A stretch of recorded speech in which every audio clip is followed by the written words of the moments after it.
ওই যে তার হাতে বেলুটি রয়েছে, ওই বাঁশিটি বেজে উঠেছে। ওই বেলুটি কি করছে জানো? বেলুর রন্ধ্র, বেলুর যে ছিদ্রগুলি, সেই ছিদ্রগুলি অধরের সুধা দিয়ে পূর্ণ করছে।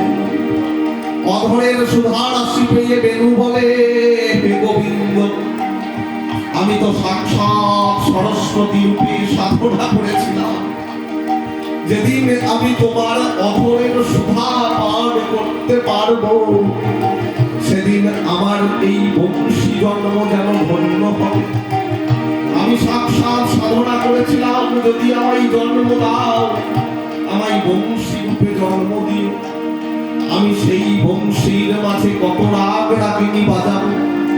রাগ রাগিনীর জন্য গোপীগণ বৃক্ষ তরুলতা সারা গোবর্ধনের পাদদেশ নেচে উঠবে, আর ভগবানের অধর সুধা পান করতে পারবে। সেই সরস্বতী আর এসেছেন বংশী রূপে।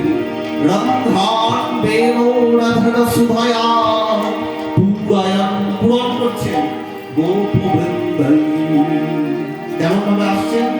বৃন্দারণ্যং, বৃন্দাবনে স্বপদ রমণং, নিজের পদগুলি সঞ্চারিত করতে করতে প্রাবিশদ প্রবেশ করলেন গীত কীর্তি।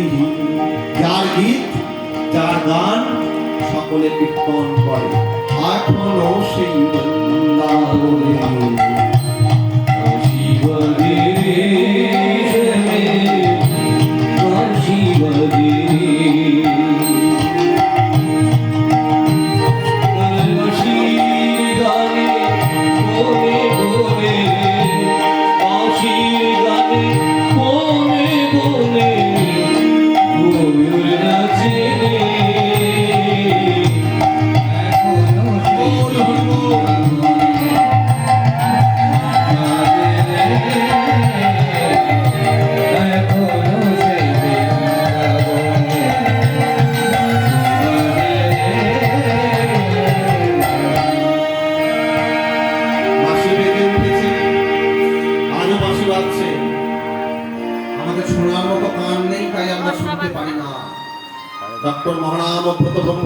বলছেন ভগবান যুগে যুগে বাঁশি বাজিয়ে আমাদের ডাকছে।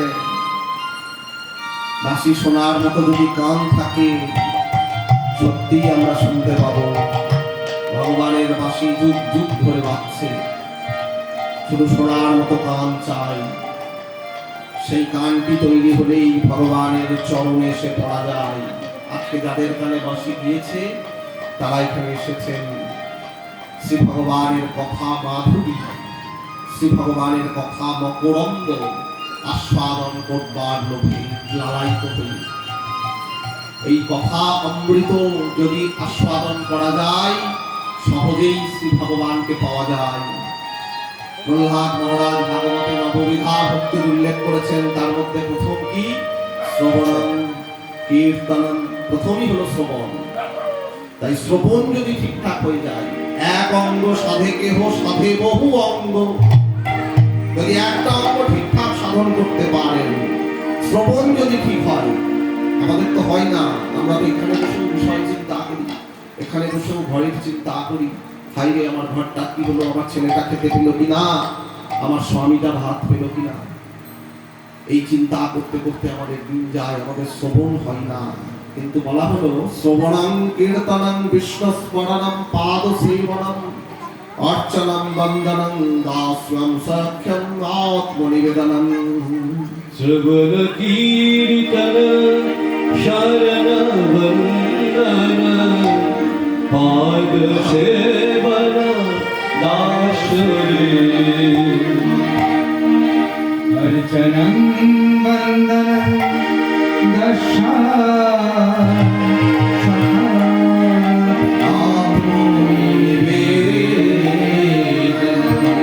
আত্মনিবেদন, এই হলো শেষ প্রকার ভক্তি। তাই শ্রবণ, এই শ্রবণটাই আমাদের সঠিকভাবে দরকার। আজকে আমরা যারা শ্রবণের জন্য এসেছি, আমরা সকলেই সেই ভগবানের বেণুগীতের বাঁশি শ্রবণ করেছি।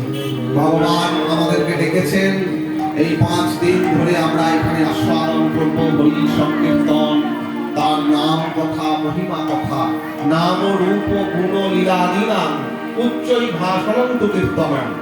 উচ্চৈ স্বরে ভগবানের নাম রূপ গুণ লীলা যেখানে কীর্তিত হয়, গীত কীর্তি, এই দেখুন বীজ ভাগবত, এই যে তার গীত কীর্তিত হচ্ছে, গাওয়া হচ্ছে, এটি কিন্তু গৌর স্বরূপের বীজ।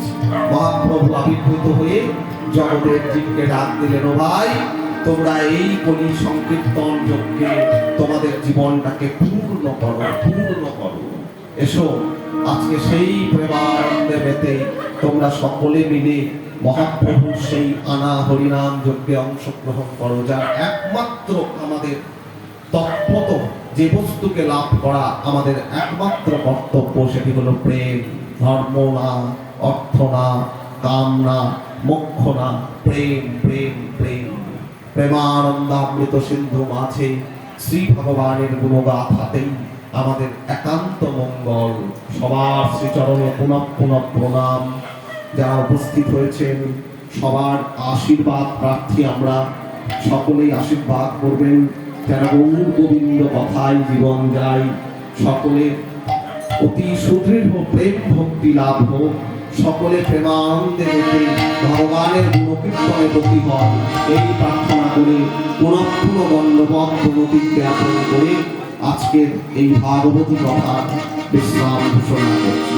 সবাই একসাথে আমাদের সাথে গান, সবাই একবার হরি বলো, হরি নামের